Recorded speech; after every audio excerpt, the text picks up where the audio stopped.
আসসালামু আলাইকুম বন্ধুরা, আশা করি আপনারা সকলেই ভালো আছেন আর আপনারা শুনছেন ইসলামিক গল্পের আসর।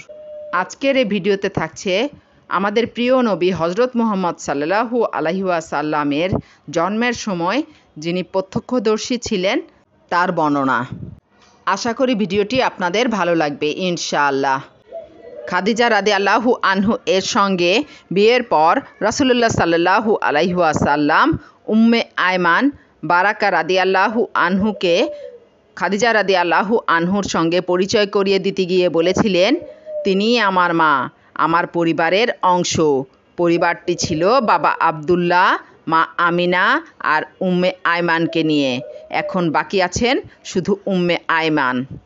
উম্মে আয়মান রাদিয়াল্লাহু আনহু এর জন্ম মূলত আফ্রিকার আবসিনিয়ায়। নবীজি হজরত মুহাম্মদ সাল্লাল্লাহু আলাইহি ওয়াসাল্লামের জন্মের 50 দিন আগে কাবা গৃহ ধ্বংসের জন্য যখন আব্রাহার বাহিনী অভিযান চালায়, সেই কাফিলার সঙ্গে আসেন উম্মে আয়মান। কৃতদাসী হিসেবে তিনি মক্কায় অবস্থান করছিলেন। আব্রাহা বাহিনী ধ্বংস হওয়ার পরের ঘটনা।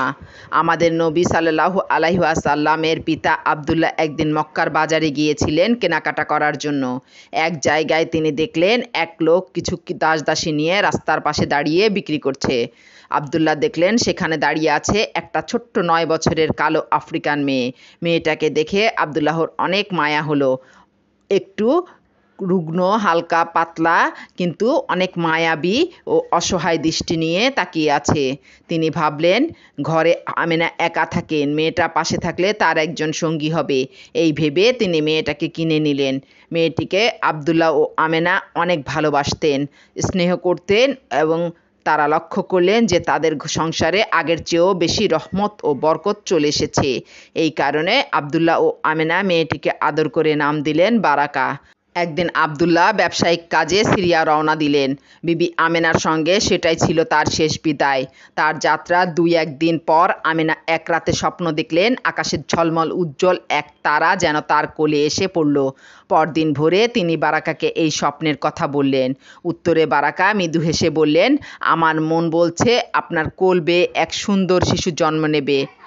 আমেনা তখনও জানতেন না তিনি গর্ভধারণ করেছেন, কিন্তু কিছুদিন পর তিনি বুঝতে পারলেন বারাকার ধারণাই সত্যি। আব্দুল্লাহ আর ফিরে আসেনি। সিরিয়া যাওয়ার পথেই মদিনায় মৃত্যুবরণ করেন। আমেনার সেই বিরহ ও কষ্টের সময় বারাকা ছিলেন সবচেয়ে কাছের ও একমাত্র সঙ্গী। এক সময় আমেনার অপেক্ষা শেষ হয় এবং তিনি জন্ম দিলেন আমাদের প্রিয় নবী সাল্লাল্লাহু আলাইহি ওয়াসাল্লামকে।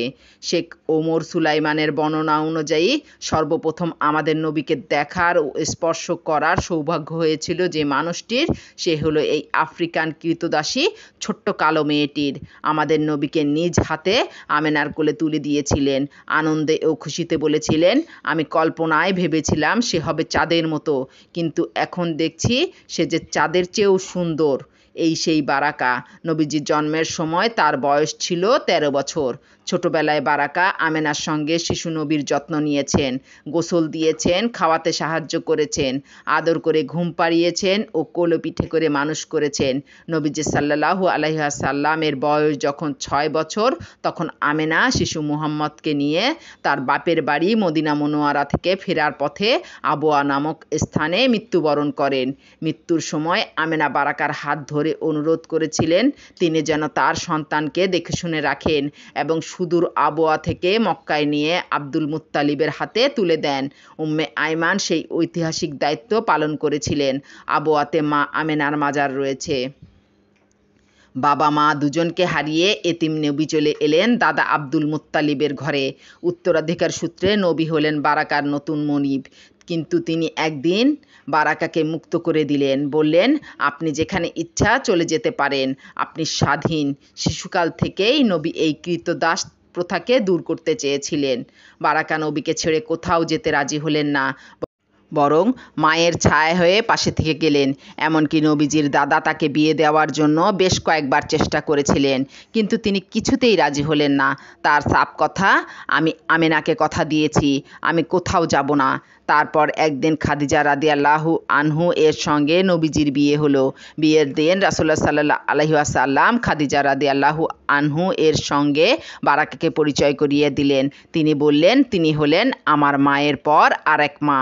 বিয়ের পর রাসূলুল্লাহ সাল্লাল্লাহু আলাইহি ওয়াসাল্লাম একদিন বারাকাকে ডেকে বললেন, উম্মি, আমাকে দেখাশোনা করার জন্য এখন খাদিজা আছে, আপনাকে এখন বিয়ে করতেই হবে। নবীজি তাকে উম্মি ডাকতেন, নাম ধরে ডাকতেন না। তারপর রাসূলুল্লাহ সাল্লাল্লাহু আলাইহি ওয়াসাল্লাম ও খাদিজা মিলে তাকে উবাইদ ইবনে জায়েদের সঙ্গে বিয়ে দিয়ে দিলেন। কিছুদিন পর বারাকার নিজের একটা ছেলে হলো, নাম আয়মান। এরপর থেকে বারাকার নতুন নাম হয়ে গেল উম্মে আয়মান। একদিন বারাকার স্বামী উবাইদ মৃত্যুবরণ করেন। নবীজি গিয়ে আয়মান ও বারাকাকে সঙ্গে করে নিজের বাড়ি নিয়ে আসেন এবং সেখানেই থাকতে দিলেন। কিছুদিন যাওয়ার পর নবীজি একদিন বেশ কয়েকজন সাহাবীকে ডেকে বললেন, আমি একজন নারীকে জানি যার কোনো সম্পদ নেই, বয়স্ক এবং সঙ্গে একটা এতিম সন্তান আছে, কিন্তু তিনি জান্নাতি। তোমাদের মধ্যে কেউ কি একজন জান্নাতি নারীকে বিয়ে করতে চাও?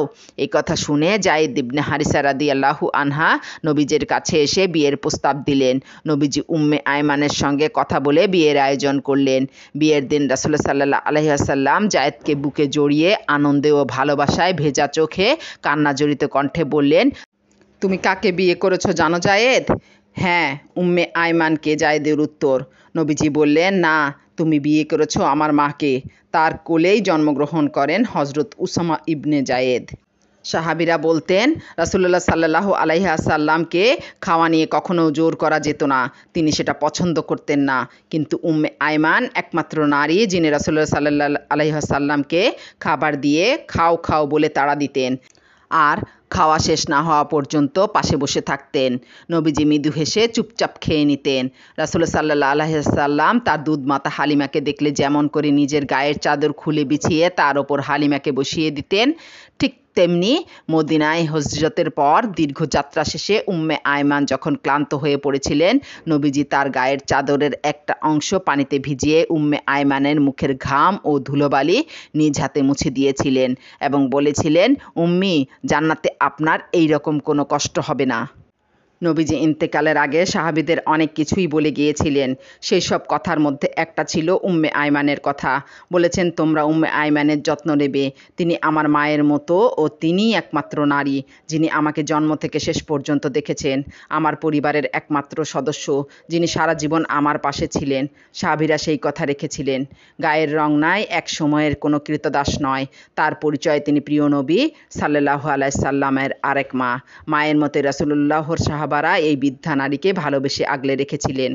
উম্মে আয়মান রাদিয়াল্লাহু আনহু উহুদ যুদ্ধে সৈনিকদের পানি পান ও আহতদের সেবা শুশ্রূষায় নিযুক্ত ছিলেন। মুসলিম বাহিনীর লোকেরা যখন পলায়ন করছিলেন, তিনি অস্থির হয়ে পলায়নকারীদের মুখে মাটি নিক্ষেপ করতে থাকেন। যাচ্ছ কোথায়? ধরো ঢাল তলোয়ার নাও, রাসূলের চারপাশ থেকে শত্রুদের হটাও। তারপর রাসূলের নিরাপত্তার বিষয়টি নিশ্চিত হয়ে তিনি শান্ত হন। হিবান ইবনে আরাকার নিক্ষিপ্ত তীরে তার সতর অনাবৃত হলে সে আনন্দে অট্টহাসি দিতে থাকে। এতে রাসূল সাল্লাল্লাহু দারুণ কষ্ট পান এবং হযরত সাদ বিন আবু ওয়াক্কাসকে ধারবিহীন একটা তীর নিক্ষেপ করতে বলেন। তীরের প্রচণ্ড আঘাতে চিৎপটাং অবস্থায় সে উলঙ্গ হয়ে পড়লে রাসূল সাল্লাল্লাহু আলাইহি ওয়াসাল্লাম এমন অট্টহাসি দেন যাতে তার মাড়ির দাঁতগুলো স্পষ্ট দেখা যায়। নবীজি বলেন, সাদ বিন আবু ওয়াক্কাস উম্মে আয়মান রাদিয়াল্লাহু আনহু এর পক্ষে প্রতিশোধ গ্রহণ করল। এছাড়া তিনি খায়বার ও হুনাইন যুদ্ধসহ অনেক যুদ্ধে অংশ নেন। হুনাইন যুদ্ধে তিনি ও তার ছেলে আয়মান মুসলমানদের বিপর্যয়ের সময় রাসূলের পাহারায় ছিলেন। তার ছেলে আয়মান এ যুদ্ধে শহীদ হন এবং মুতার যুদ্ধে তার দ্বিতীয় স্বামী মহান সেনাপতি হযরত যায়েদ বিন হারিসা শহীদ হন। তিনি সর্বক্ষেত্রে ধৈর্যের চরম পরাকাষ্ঠা প্রদর্শন করেন। কিন্তু নবীজি সাল্লাল্লাহু আলাইহি সাল্লামের ইন্তেকালে তিনি খেই হারিয়ে ফেলেন। হযরত আবু বকর ও ওমর রাদিয়াল্লাহু আনহা তাকে দেখতে এলে তিনি অঝোরধারায় কান্না করছিলেন। এত কান্নার কারণ জিজ্ঞাসা করলে তিনি বলেন, নবীজি সাল্লাল্লাহু আলাইহি সাল্লাম ইন্তেকালের সঙ্গে সঙ্গে ওহী নাজিলের সিলসিলা যে বন্ধ হয়ে গেল। তার এ কথায় হযরত আবু বকর ও ওমর রাদিয়াল্লাহু আনহু উভয়ে অঝোরধারায় কেঁদেছিলেন। তিনি হযরত উসমান রাদিয়াল্লাহু আনহা এর খেলাফতকালে ইন্তেকাল করেন, জান্নাতুল বাকিতে সমাহিত হন।